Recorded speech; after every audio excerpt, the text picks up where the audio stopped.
વિષય ગણિત પ્રકરણ 15 આલેખનો પરિચય। તો છેલ્લે આપણે સ્વાધ્યાય 15.1 માં 6 પ્રશ્ન જોયા હતા। તો આજે પ્રશ્ન નંબર 7 માં પેજ નંબર 239 તમને 4 આલેખ આપેલા છે અલગ અલગ સમય અને તાપમાન માટેના।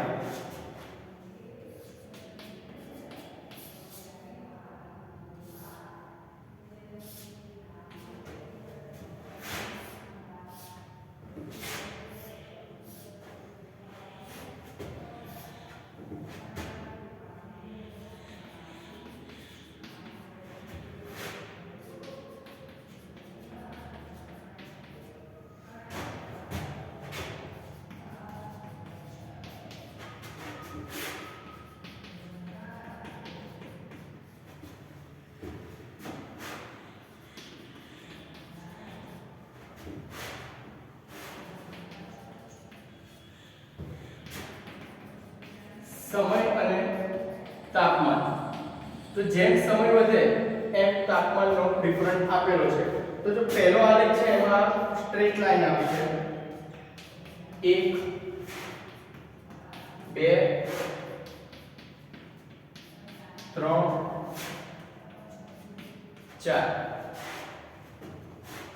બીજો છે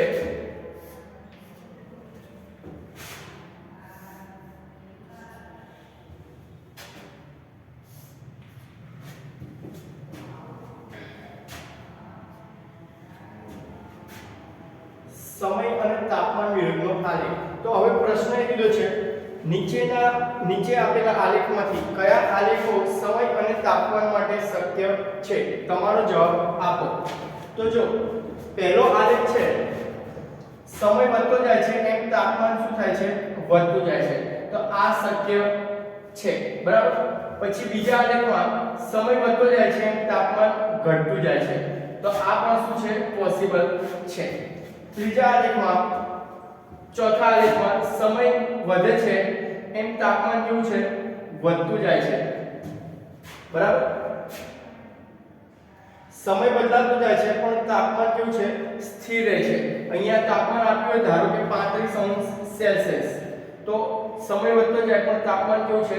કોન્સ્ટન્ટ રહે છે। પણ અહીંયા શું છે? સમય વધતો જાય છે, બરાબર, પણ તાપમાન શું છે? વધતું જાય છે। અહીંયા સમય કેવો છે? અહીંયા સ્થિર છે। ધારો કે અહીંયા 10 વાગ્યા હોય 10 AM, અહીંયા 10 AM છે ત્યારે તાપમાન કેવું છે? દરેક અલગ અલગ આવે છે। એટલે એક જ સમયે અલગ અલગ તાપમાન ન હોઈ શકે, પણ એક તાપમાન અલગ અલગ સમયે હોઈ શકે। બપોરના 2 વાગે 40 ડિગ્રી હોય ઉનાળામાં, તો 3 વાગે પણ 40 ડિગ્રી હોઈ શકે। પણ જો એક જ સમયે એટલે કે 10 વાગે 30 ડિગ્રી 40 ડિગ્રી 50 ડિગ્રી એ રીતનું અલગ અલગ ના હોઈ શકે। તો આ આલેખ કેવો છે? ખોટો છે, બરાબર। એટલે 1 2 અને 4 આ આલેખ કેવા છે? સાચા છે। તો સ્વાધ્યાય 15.1 અહીંયા પૂરું થાય છે।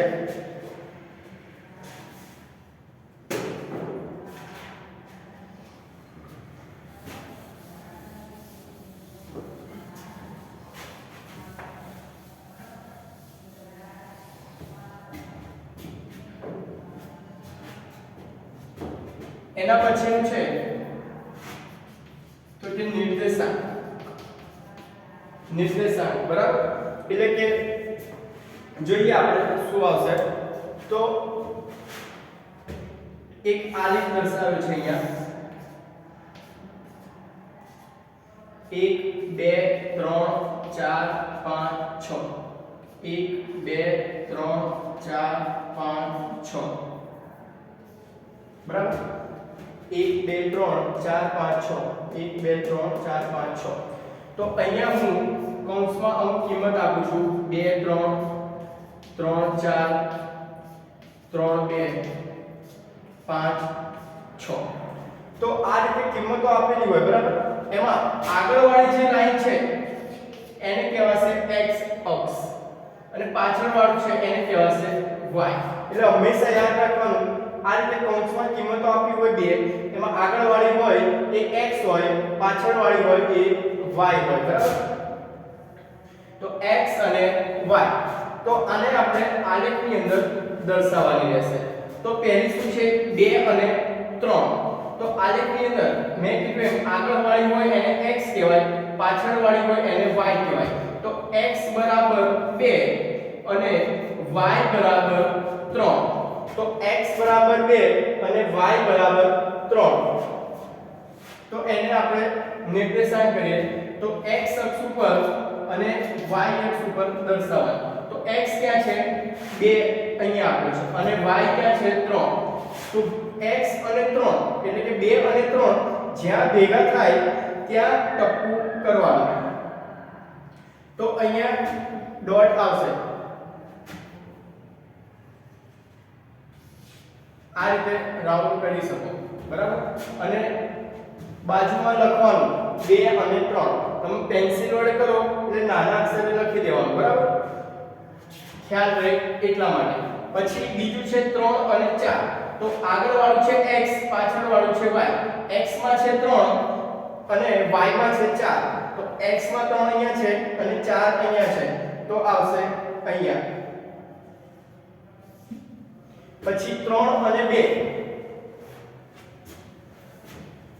3 અને 2. તો x માં 3 છે અહીંયા અને y માં છે 2, તો આવશે અહીંયા. પછી 5 અને 6. 5 અને 6. તો 5 છે અહીંયા અને 6 છે અહીંયા.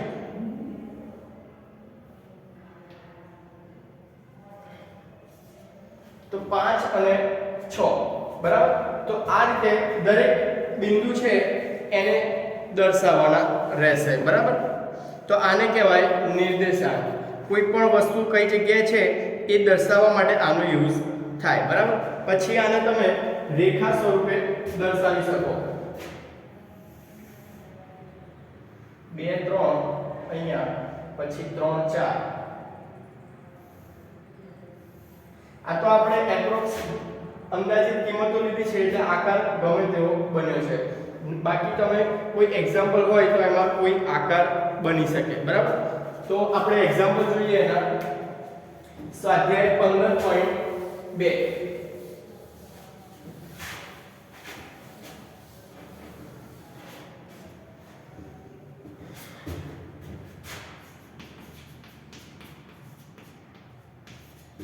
સ્વાધ્યાય 15.2 પ્રશ્ન નંબર 1. નીચેના બિંદુઓને આલેખપત્ર પર અંકિત કરો અને ચકાસણી કરો કે તે બધા એક જ રેખા પર આવેલા છે. A આપ્યો છે 4 0. B આપ્યો છે 4 2. C આપ્યો છે 4 6. D આપ્યો છે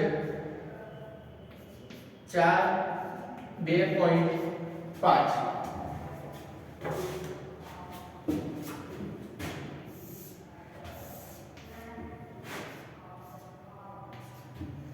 x અને y, બરાબર?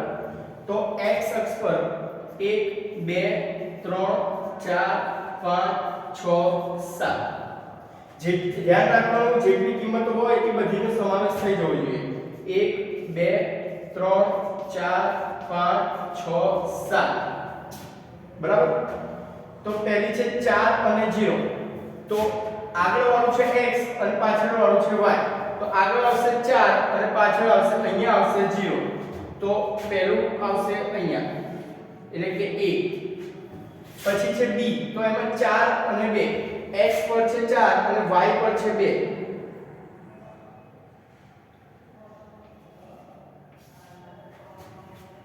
પછી c 4 અને 6. તો x પર છે 4 અને y પર છે 6.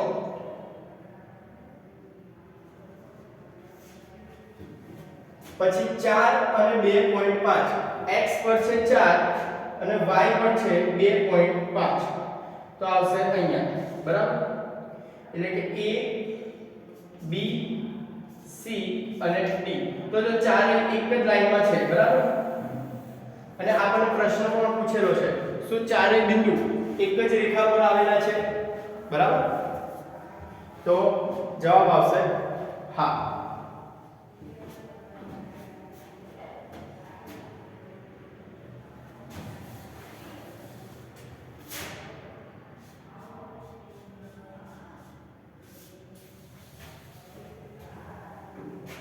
પછી બીજું છે P Q R અને S. B આપ્યો છે P Q R અને S. P એટલે 1 1, Q એટલે 2 2, R એટલે 3 3, S એટલે 4 4. તો જો પહેલું છે P 1 1, તો 1 અહીંયા છે, 1 અહીંયા છે. બીજું છે 2 અને 2, 2 અહીંયા છે અને 2 અહીંયા છે. ત્રીજું છે 3 અને 3, ત્રીજું છે 3 અને 3. ચોથું છે 4 અને 4, 4 અને 4. બરાબર? તો રેખા સ્કેલની મદદથી તમે દોરશો એટલે સીધી લાઈનમાં આવી જશે. તો આ પણ શું છે? એક રેખિક આલેખ છે.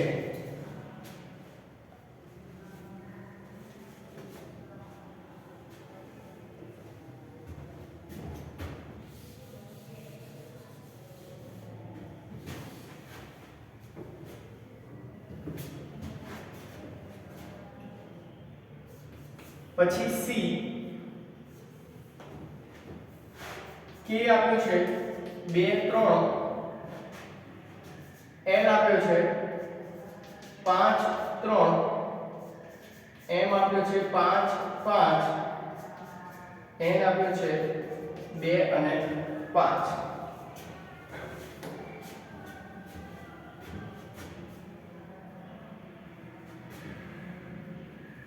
પહેલું છે 2 અને 3, K એટલે 2 અને 3. તો x અક્ષ પર છે 2 અને y અક્ષ પર છે 3, તો 2 અને 3. પછી 5 અને 3, 5 અને 3.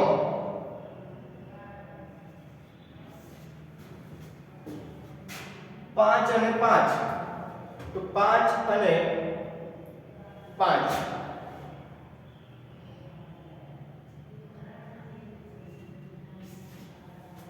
પછી છે 2 અને 5, 2 અને 5.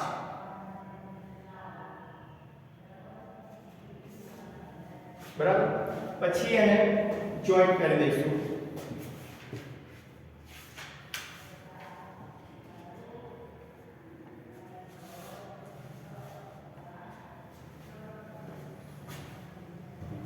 તો જો અહીંયા જોઈન્ટ કરીશું તો એક સીધી રેખામાં બનતું નથી, બરાબર? એટલે C વાળો આલેખ છે એ સીધી રેખામાં આવેલ નથી, બરાબર? C વાળો આલેખ છે એ સીધી રેખામાં આવેલ નથી. તો લખવું હોય તો લખી શકાય.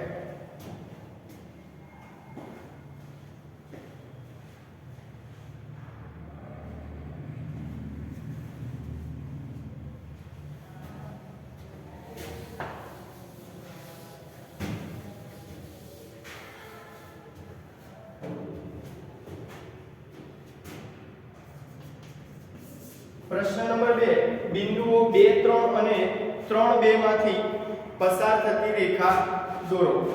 આ રેખા x અક્ષ અને y અક્ષને જે બિંદુમાં છેદે તે બિંદુના નિર્દેશાંક દર્શાવો. તો જો બિંદુ આપ્યું છે, પહેલું છે 2 અને 3, બીજું છે 3 અને 2 માંથી પસાર થતી રેખા દોરવાની છે.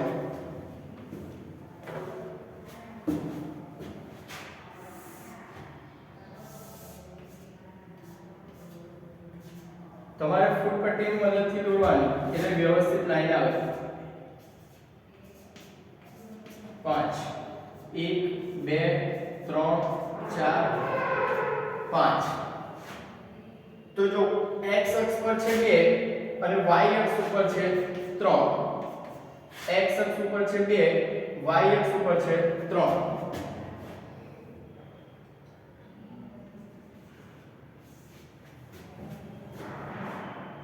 x અક્ષ ઉપર છે 3, y અક્ષ ઉપર છે 2. x અક્ષ ઉપર છે 3, y અક્ષ ઉપર છે 2. તો આવશે અહીંયા.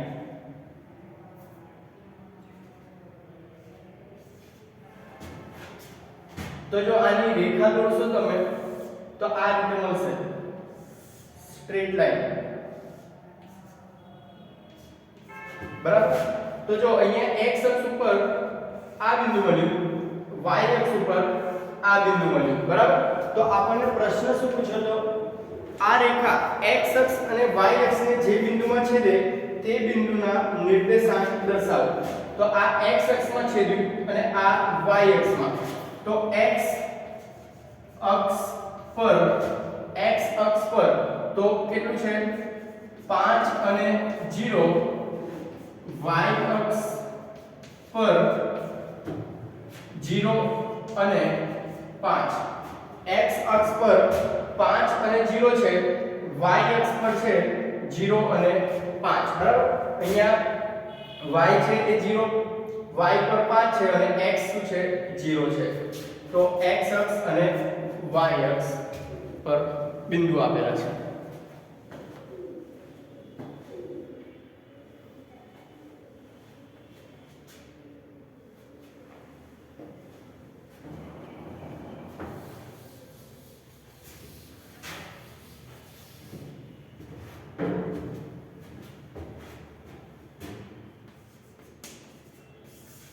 પ્રશ્ન નંબર 3, આલેખમાં દર્શાવેલ દરેક આકૃતિઓના શિરોબિંદુના નિર્દેશાંક કરો.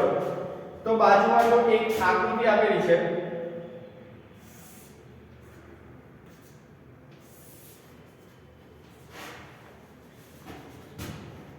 x અને y, 0 1 2 3 4 5 6 7 8 9 અને 10. એ જ રીતે અહીંયા 1 2 3 4 5 6 7 8. તો જો પહેલું બોક્સ આપ્યું છે 3 પર ચાલુ થાય છે અને 2 પર.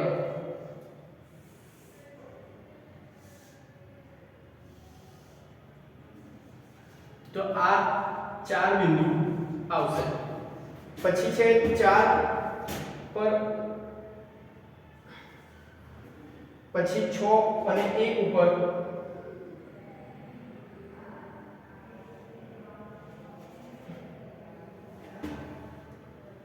4 અને 7 ઉપર,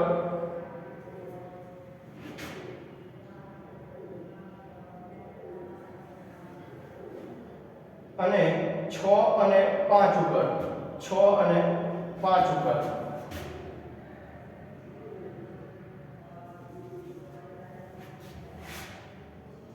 પછી 7 અને 7, અહીંયા 7 અને અહીંયા પણ 7.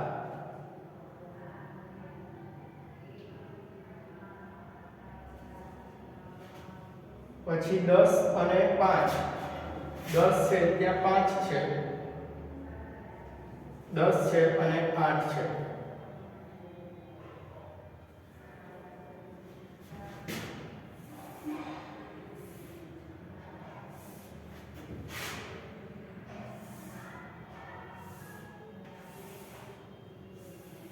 આ રીતે તમને આલેખમાં આકૃતિ આપી છે. બરાબર. તો એના બિંદુઓ કયા કયા નિર્દેશ કર્યા છે એ આપણે શોધવાનું છે.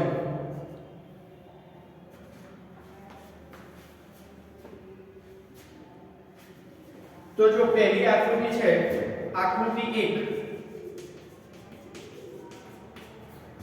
અહીંયા નામ પણ આપેલા છે O A B અને C, P Q R S L M K. આકૃતિ 1, આકૃતિ 1 ચતુષ્કોણ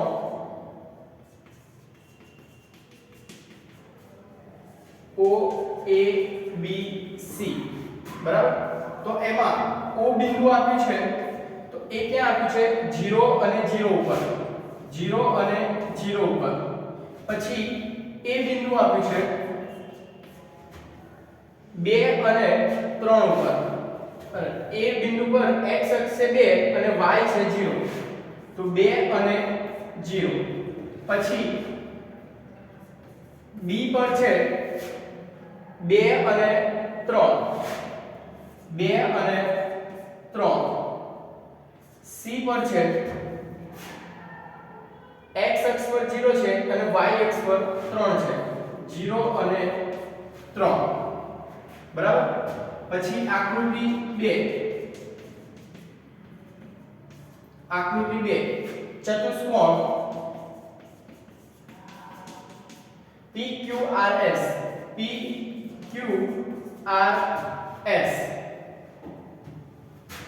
તો P બિંદુ છે એ 4 અને 3 પર છે.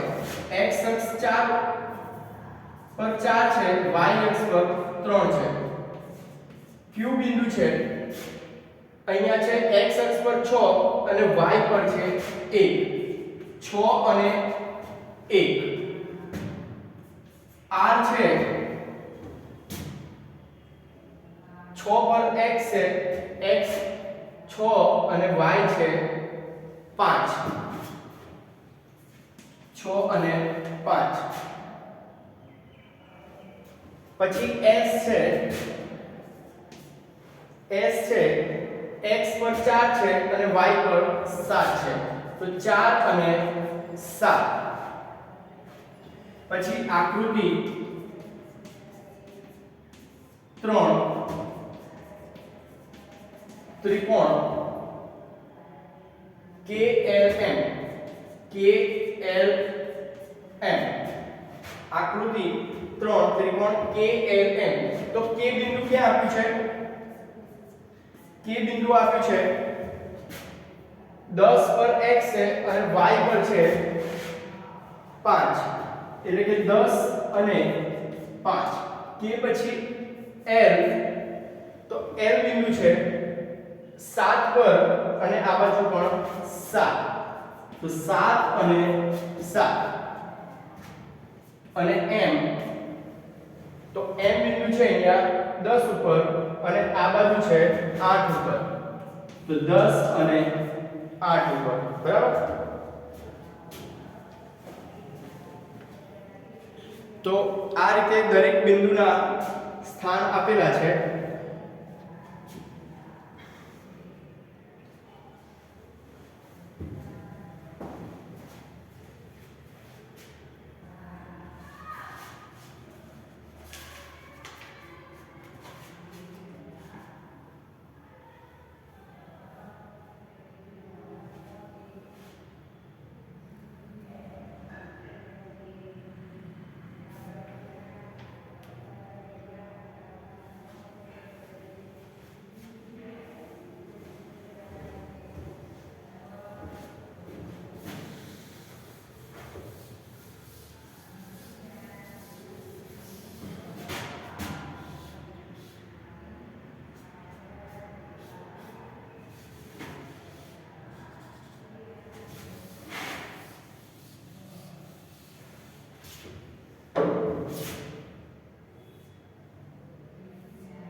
પ્રશ્ન નંબર 4, નીચે આપેલા વિધાનો ખરા છે કે ખોટા તે જણાવો. ખોટા વિધાનો સુધારીને લખો.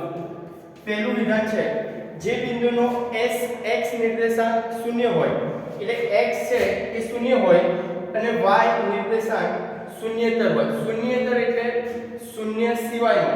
તો જો x 0 છે અને y શૂન્ય સિવાયનો એટલે ગમે તે હોઈ શકે પણ 0 નહીં લેવાનો. તો ધારો કે હું અહીંયા લઉં 4 પર, બરાબર. તો શું કીધું છે? તો તે બિંદુ y અક્ષ પર આવેલું હોય. તો આ બિંદુ ક્યાં આવ્યું? y અક્ષ પર, બરાબર. તો આ વિધાન કેવું છે? ખરું છે બરાબર. x શૂન્ય પર આવેલું હોય અને y શૂન્ય સિવાયનું હોય તો એ આવશે એનું બિંદુ y અક્ષ પર આવશે. પછી બીજું, જે બિંદુનો y નિર્દેશાંક 0 હોય અને x નિર્દેશાંક 5 હોય તે બિંદુ y અક્ષ પર આવેલ હોય છે. જો જે બિંદુનો y નિર્દેશાંક 0 તો y નિર્દેશાંક 0 એટલે કે y કેવો હોય 0, y બરાબર 0 અને x નિર્દેશાંક 5 હોય, y છે અહીંયા 0 અને x છે 5 એટલે શું થયું 5 અને 0 તો x પર છે 5 અને y છે 0 તો અહીંયા આવશે. પણ આપણને શું કીધું છે તો તે બિંદુ y અક્ષ પર આવેલ હોય છે. તે બિંદુ ક્યાં આવેલું હોય છે y અક્ષ પર આવેલું હોય. તો અહીંયા આગળ શેના પર આવ્યું છે બિંદુ તો કે x અક્ષ ઉપર. તો x અક્ષ ક્યાં છે ત્યાં છે તો આ શું થશે ખોટું, કારણ કે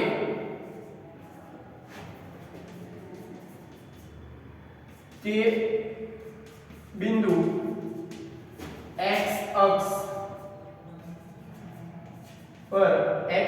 પર આવેલ હોય છે. ખોટું, કારણ કે તે બિંદુ x અક્ષ પર આવેલ હોય છે. ત્રીજું, ઉદ્ગમ બિંદુના નિર્દેશાંક 0 0 હોય છે. જો આ છે ઉદ્ગમ બિંદુ તો આના નિર્દેશાંક x અક્ષમાં 0 હોય અને y પણ કેવી હોય 0, બરાબર. તો આ શું છે ખરું વિધાન છે, બરાબર. આ કેવું છે ખરું વિધાન છે. તો સ્વાધ્યાય 15.2 પૂરું થાય છે અહીંયા. આટલા સુધી રાખીએ.